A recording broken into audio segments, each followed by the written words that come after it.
This is the third session of our study of Al-Aqidah al-Tahawiyah.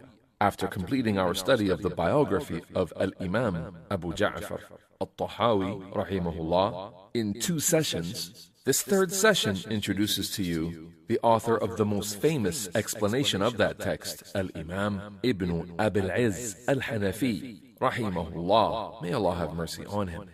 You can take notes using your workbook, Tahawiyah, the classic text on basic Islamic beliefs, page 14. May Allah Ta'ala bless you and give you success. Bismillahir Rahmanir Rahim. In the name of Allah, the most gracious, the ever merciful. Alhamdulillahi Rabbil Alameen. All praise is due to Allah, the Lord, creator and sustainer of all things. والصلاة والسلام على أشرف خلق الله أجمعين.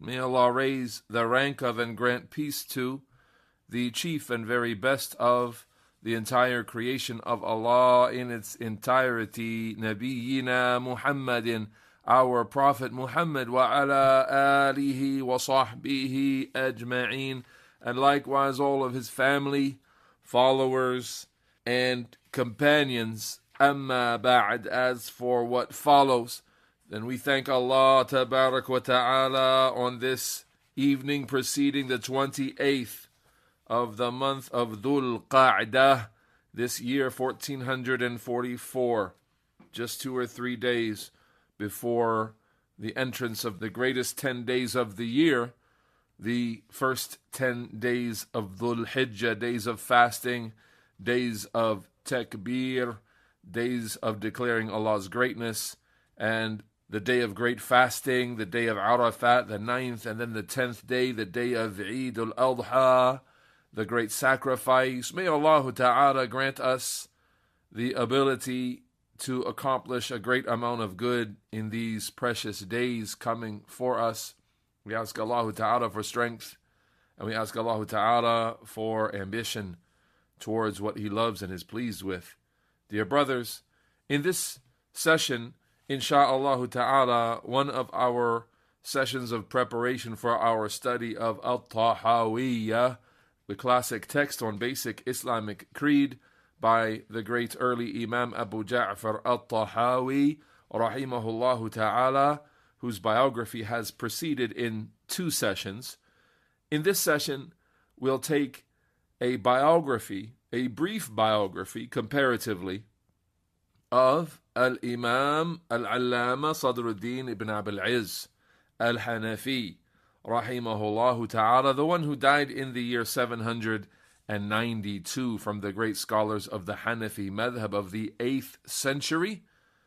He is the most famous explainer of al-Aqidah al-Tahawiyah, so we will be relying heavily on his explanation, insha'Allah ta'ala, as we go through the text of al-Tahawiyah and study it in the next couple of years, insha'Allah ta'ala.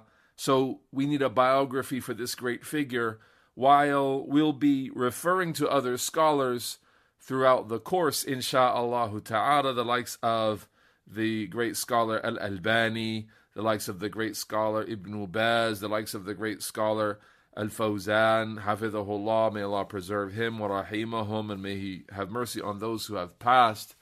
Those Imams of Sunnah are well known to you, and perhaps this Imam is not well known to you, and that is Ibn Abil Izz al-Hanafi, the author of Sharh al-Aqidah al-Tahawiyah, that which we'll be relying upon heavily. So let us take a brief biography in one session at this time, bi-idhnillahi ta'ala. So Ibn Abil Izz, what was his name? Of course, when we say Ibn Abil Izz, we're combining between Bunuwa and Kunya. Ibn Fulan is called Bunuwa, to name someone the son of so-and-so. So he's the son of Abul Izz. So Abul Izz is a kunya, the father of Al-Izz. So we don't have a name or a father's name here in this construction. So he was Al-Allama Sadruddin, the core of the religion, a praise of a beautiful title, Abu al-Hasan, he was the father of al-Hasan. He was Ali ibn Alauddin. Ali, the son of Alauddin. His father's nickname was Alauddin, and his father's name was as well Ali. And he was the grandson of Shamsuddin Abi Abdullah Muhammad ibn Sharafuddin, Abil Barakat, Muhammad ibn Izzuddin Abil Izz. So from his great-grandfathers was a man named Abil Izz. So when we say he's Ibn Abil Izz, that means he's like the great-grandson of one of his forefathers named Abil Izz. He's al-Adhra'i al-Asal, from the land of Adri'at, which is in the Levant. That's his area. It's south of Damascus by a distance. He was Dimishqi then, Salihi, from the Dimishq area, specifically the Salihiyya area, which is a small city close to Dimishq. So he's from the Damascus, the larger Damascus area. What would we say today? The greater Damascus area, like we say the greater Pittsburgh area, including the suburbs and towns that are considered to be part of Pittsburgh. So he's from the greater Damascus area, from Salihiyya, which is a nearby town. And he's al-Hanafee, the scholar of the Hanafi madhab. And we have mentioned already Abu Ja'far al-Tahawi, a famous figure from the great scholars of the Hanafi madhab as well. This Imam Ibn Abil Izz is known by that name, Ibn Abil Izz, the son of Abil Izz, or the great-grandson of Abil Izz. He was born in Dhul Hijjah in the year 731. Born in Dhul Hijjah in 731. And he died in the year 792. And it's not documented clearly that he was born in Dimishq, but all roads seem to point to that, as his father was from Dimishq, his grandfather was from Dimishq, that's Damascus, in the modern-day Syria area, the Levant. And it seems to be that's where he was from. He was from a household of knowledge, where his father was a judge. His father was Alauddin Ali bin Abil Izz al-Hanafi. His father was also known as Ibn Abil Izz, sort of like Ibn Taymiyyah. His father was Ibn Taymiyyah as well, and so on. So Ibn Abil Izz was from a house of knowledge. His father was a judge. He studied under his father. His grandfather was one of the most senior of judges, and he was Muhammad ibn Abil Izz, Abu Abdullah, as you've heard through his lineage. And as well, his great-grandfather, that's Muhammad ibn Abil Izz, he was a teacher of al-Islam as well. So he comes from a series of teachers and well-known Islamic personalities, judges mostly. His most immediate fathers, father, grandfather, and great-grandfather, they were judges, meaning officially appointed judges, and those are recognized people of knowledge, of fiqh in the religion, for their ability to make judgments between people and so on. And so he was raised in a house of knowledge, and he was raised in preparation to be a teacher, to be a khatib, to be a writer, to be someone who would give addresses from the minbar and so on, and he did. It's mentioned that as early as 17 years old, he was appointed as a teacher. He was already appointed as a teacher at the age of 17 years, and that indicates that he didn't travel much then, because he's already now got a position of employment, a duty to fulfill as a teacher, which is going to keep him local mostly. So it's not reported about him that he traveled much or had a large number of teachers, but what is reported from him is that he took knowledge from his father. And it's also mentioned that from his teachers is the great scholar Imaduddin Ibn Kathir rahimahullah ta'ala, the student of Ibn Taymiyyah rahimahullah ta'ala, and some speculate that he either met Ibn Qayyim al-Jawziyya, rahimahullah, or corresponded with him or had some communication with him, because he was heavily influenced by the writings of and the teachings of Ibn Qayyim al-Jawziyya, being that he may have studied under Ibn al-Qayyim or benefited from him, and he did study under Ibn Kathir. These are the students of Ibn Taymiyyah. He was heavily influenced by the writings of and the students of Shaykh al-Islam Ahmad ibn Abdul Halim ibn Taymiyyah, rahimahullah, the one who died in the year 728. Not much is recorded about his students, and I don't know of a famous student that you know that I would be able to mention at this time. And it should be noted as well, unlike Abu Ja'far al-Tahawi, the early Imam whose biography we studied, Ibn Abil Izz doesn't have a lot of detailed documentation about his life. And that's because he was a later scholar, living in the 8th century. We don't have a whole lot of books. We definitely do have books of biography like the Tabaqat, the Wafayat, the books about the lands and the various categories of teachers, as well biographies of the scholars of certain lands. We have Inba'ul Ghumar by Ibn Hajar, a book of biographies. Ibn Hajar died in 853, so he wrote about some of the later scholars in his book Inba'ul Ghumar. And he also has a book called Ad-Durar al-Kamina fi A'yan al-Mi'at al-Thamina, biographies of 8th century scholars specifically. And there are other books of historical biographies that can be referred to, but there's no real detailed, lengthy biography to rely upon if we wanted to provide a lengthy biography. And Allahu Ta'ala knows best. It's known, of course, that Ibn Abil Izz was raised by Hanafis in a land where the Hanafi madhab was dominant, so it's no surprise that he was a Hanafi in his study of fiqh and in his positions in Islamic law and in halal and haram and ibadat and so on, and in worship and in dealings. That is because that was the predominant madhab in the area of Dimishq in his time, and he came from a household of people knowledgeable about the Hanafi madhab. However, he, being influenced by other scholars as well, was not bigoted and was not fanatical about the Hanafi madhab. He mentioned in some of his writings, فَالْوَاجِبُ عَلَى مَنْ طَلَبَ الْعِلْمَ النَّافِعِ أَنْ يَحْفَظَ كِتَابَ اللَّهِ وَيَتَدَبَّرَهُ. What's wajib upon someone who seeks knowledge, beneficial knowledge, is that he memorize the book of Allah and that he contemplate it. وَكَذَلِكَ مِنَ السُنَّةِ مَا تَيَسَّرَ لَهُ. And that he memorize and contemplate of the sunnah that which is easy for him. وَيَتَضَلَّعَ مِنْهَا وَيَتَرَوَّى. And he should immerse himself in that and drink much from it. وَيَأْخُذُ مَعَهُ فِي اللُّغَةِ وَالنَّحْوِ مَا يُصْلِحُ بِهِ كَلَامَهُ.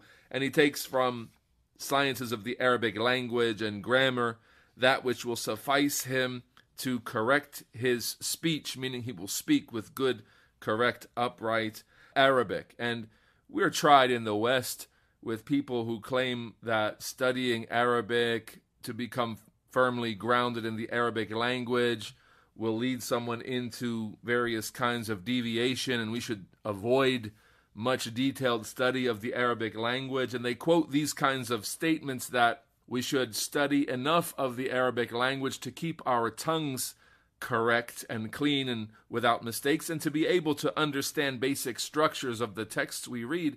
Yet we find in the West, the people who are proponents of that claim, you find them making gross errors in their basic speech. You'll find someone saying, قال الشيخ عبد العزيز ابن باز, for example. قال الشيخ عبد العزيز ابن باز. When you say Ibn Baz, what does it mean? You messed up the grammar terribly. خطأ فاحش قبيح جدا. A seriously erroneous and corrupting mistake, because Abdul Aziz means the worshipper of Al-Aziz. When you say Ibni Baz, that means Al-Aziz, Allah the Almighty, is the son of Baz. وَلِعَاذُ بِاللَّهِ, and refuge with Allah is sought. So what do you say? You say Abdul Aziz ibn Bazin. Abdul Azizi ibn Baz. And you don't say Abdul Azizi ibn Baz. Because ibn Baz, that means Allah al-Aziz is the son of Baz. And of course, that's not intended by the one who makes such a mistake. However, return back to our point here, we learn enough of the Arabic language to keep these kinds of mistakes off of our tongues. So it's not good for someone to be an advocate saying we shouldn't delve too much into the sciences of the Arabic language, and then such a person would make mistakes like this.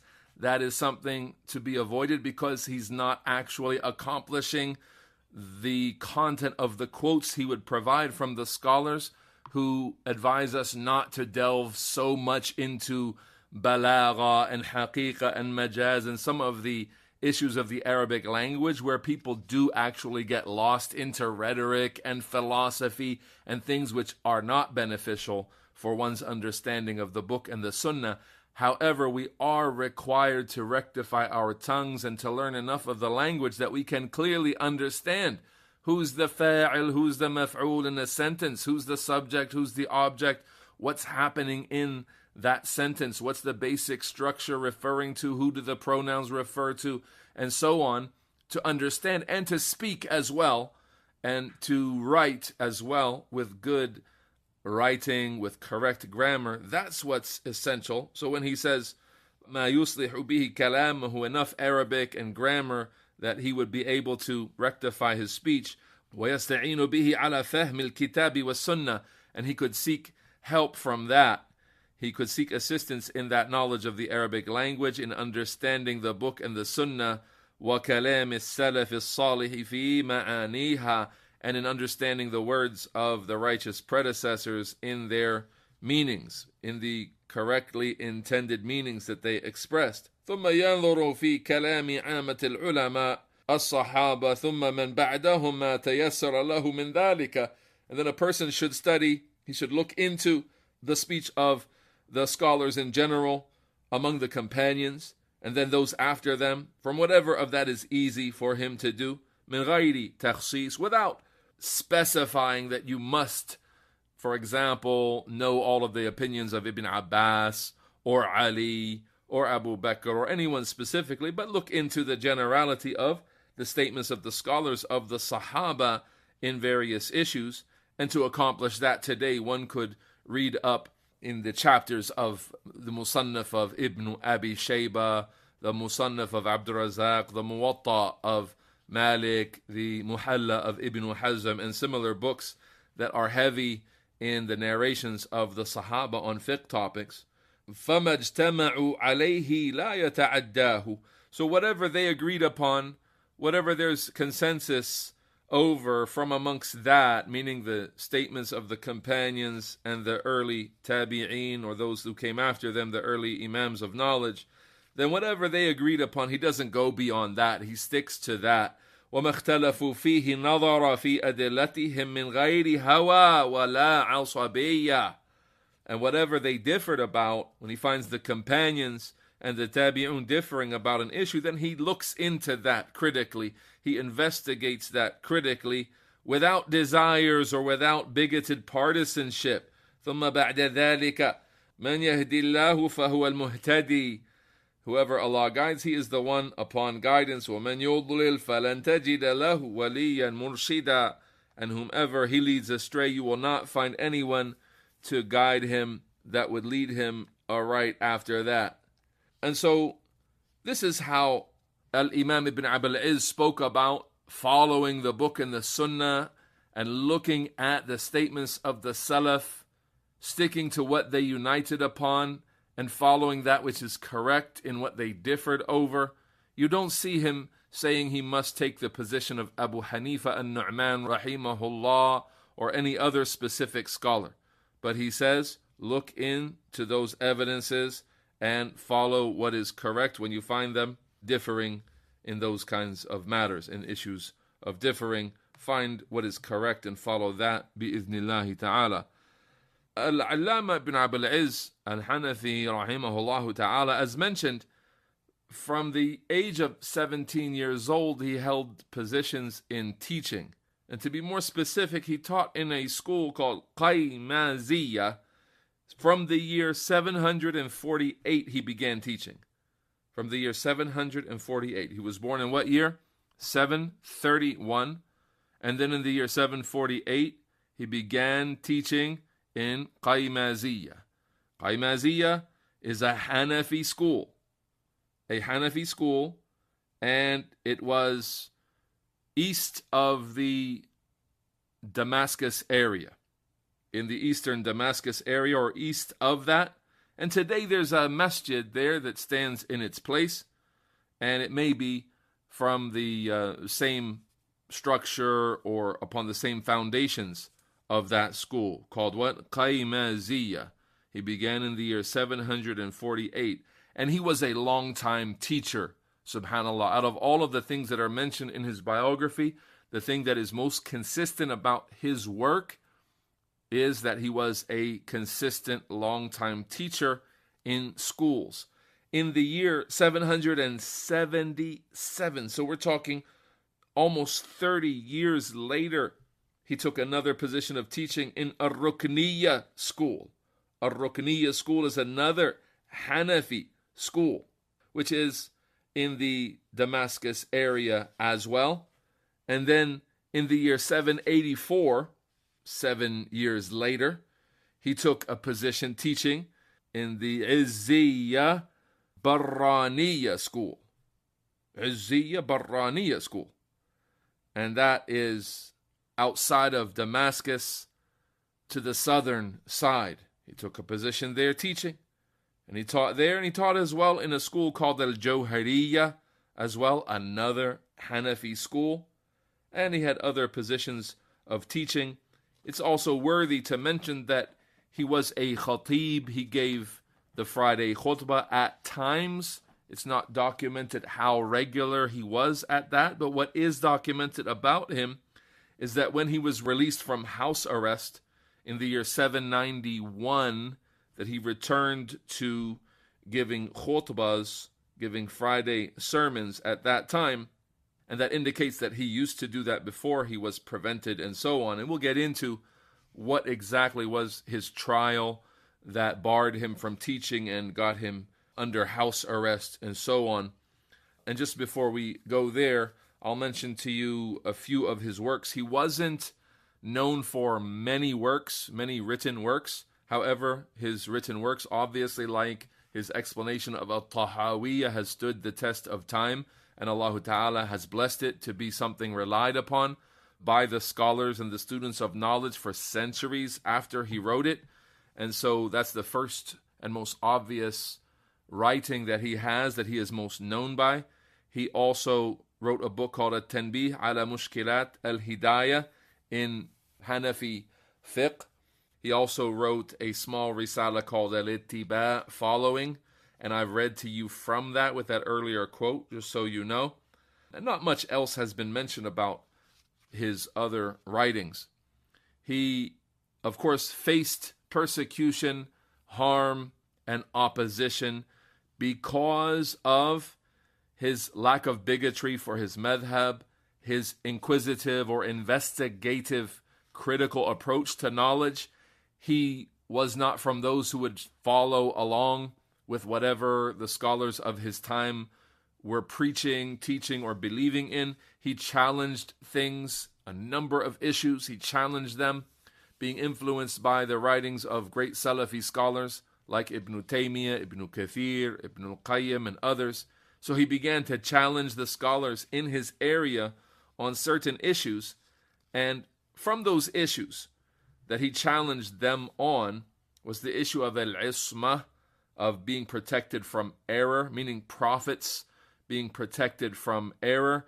He challenged them and said they are not protected from all mistakes and all slips. Rather, they would be corrected with revelation when they slipped. And so he pushed that position that they were not absolutely infallible, They were only protected from error by Allah Ta'ala, so they would err and they would commit minor sins, not major sins, nothing that would discredit them in their conveying of the message and nothing that would compromise the integrity of the message. But he held to this position in opposition to the scholars of his time. He also opposed them on the issue of saying, Hasbi Allahu wa Rasuluhu, sufficient for me is Allah and His Messenger. As we know from the way of the companions and the early Salaf, they used to say, Hasbi Allah, sufficient for me is Allah alone, and not Hasbi Allah wa fulan, and not sufficient for me is Allah and others. And he refuted their doubts about that issue. And he also challenged the Sufis of his time on the issue of seeking intercession from the Messenger, sallallahu alayhi wasallam, directly by saying, Ya Rasulullah, ishfa' fiyya. They would commonly call upon the Messenger of Allah, asking him for his intercession. He refuted that and rebuked them for that. And he said what's correct is to say, Allahumma shafi'hu fiyya. Oh Allah, grant him, meaning Muhammad, intercession in my case. And he refuted their doubts on that issue. He also rejected some of their usage of various language and wordings, talking about al-ishq, loving Allah, with a word that's not appropriate, that has to do more with romance and desire-based love, which is not an appropriate kind of love for the worshipper to say that he has for his Lord and Creator, but rather his love is mahabba, it is love. But it's like saying, for example, in English, if I said I'm in love with Allah versus I love Allah. When I say I love Allah, no one's going to challenge me on that, right? That's the statement of a Muslim. He seeks to love Allah and to express that love in his statements, his actions, within his heart, and so on. But to say I'm in love with Allah, doesn't that now bring about a meaning that's inappropriate? Saying that I'm in love with Allah, that's kind of close to how the Sufis of the time of Ibn Abil Izz were expressing their love for Allah with these word choices, and of course with other actions as well, which were inappropriate.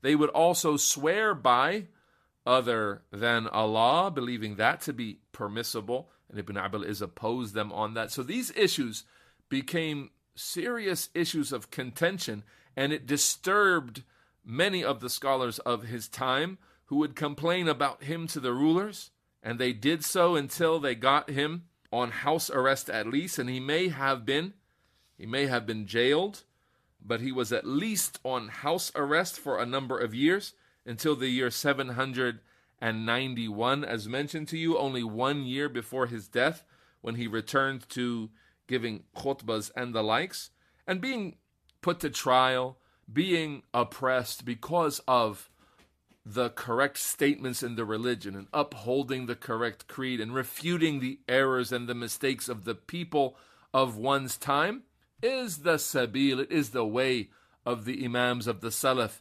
And you can hardly find any biography of any Imam from Ahl Sunnah except there's something called mihnatuhu, his trial that he faced, meaning he was ousted, he was persecuted, some of them were killed or jailed for extended amount of times or exiled from their lands and so on.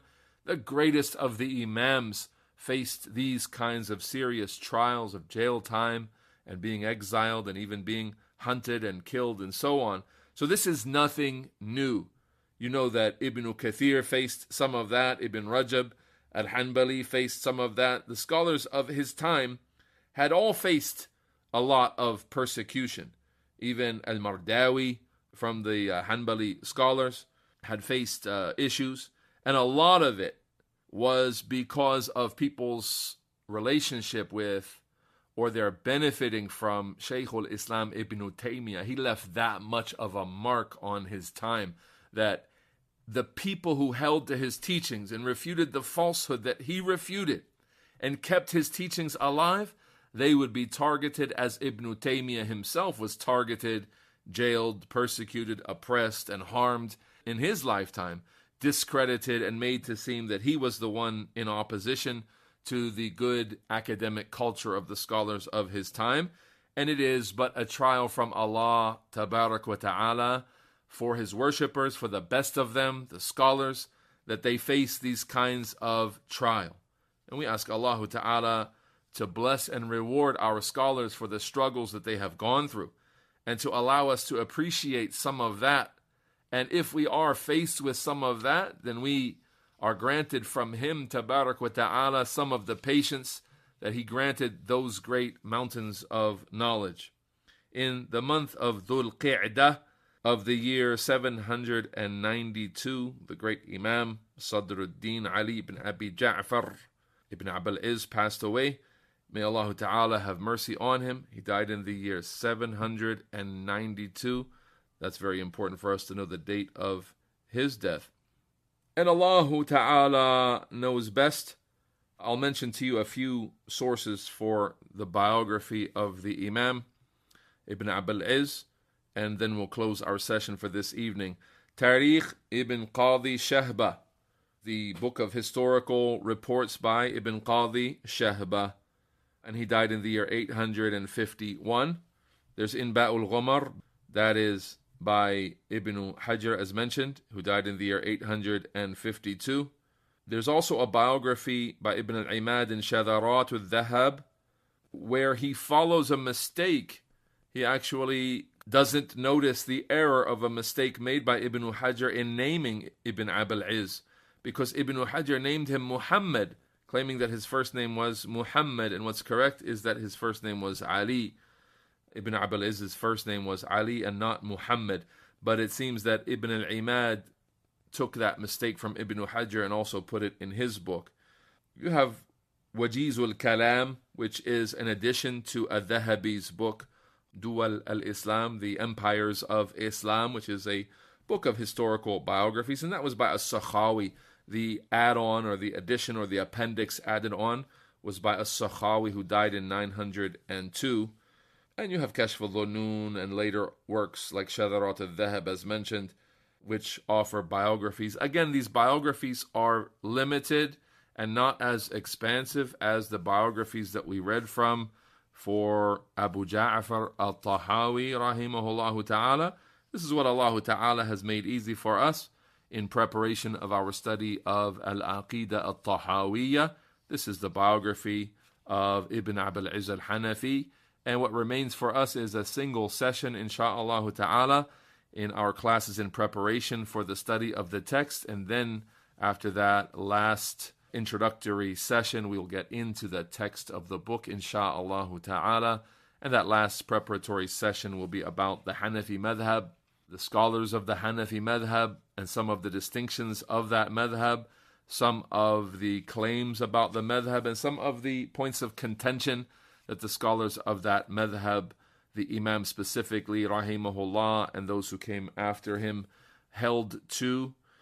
And that will be next week, insha'Allah ta'ala, in the days of the first 10 of Dhul Hijjah. We'll take a break for the Eid al-Adha, and then we'll reconvene after Eid al-Adha, beginning with the text of al-Aqidah al-Tahawiyya for these Friday night classes, insha'Allah ta'ala. Someone sent me 2 covers of books. One is Sharh al-Aqidah al-Tahawiyya with a combination of footnotes from Ibn Baz al-Albani and al-Fawzan. I don't have that one, but I have those individually. And the other one is the book from which I read this evening from the biography of Ibn Abil Izz. That is the checking of Dr. Abdullah Turki and Shu'aib al-Arnaout. That's a very good printing, a 2-volume printing by Muassasat al-Risala. If you're going to get one book, I would say get that one, or the 1-volume printing with the checking by Sheikh Muhammad Nasiruddin al-Albani. There are some advantages to both of those over the other one, meaning if you buy the Turki Arnaout checking, you'll find some advantages that are not in the al-Albani checking, and if you buy the al-Albani checking, you'll find some advantages and benefits that are there that are not in the Turki Arnaout checking. And that other book that you quoted there, it seems to be, it's not a book written by any scholar, it's a compilation of books that have been written. And as mentioned in the beginning of this lecture, we will be citing from those and other scholars, but the main focus will be on the words of Ibn Abil Izz. They are too long, actually, in some of the points for us to read the explanation of Ibn Abil Izz from start to finish. So we're going to have to summarize. And for those of you who've been studying under me, you know that I like to study an explanation from start to finish, word for word, not missing anything. However, if we did that, this course could go 4 to 5 years, and I was hoping for a smaller course that could wrap up within 2 years. And so we're going to try to take the book in 80 to 90 points with 80 to 90 sessions, meaning one session for every point in a summarized way, quoting from the words of our scholars. And Allah Ta'ala knows best.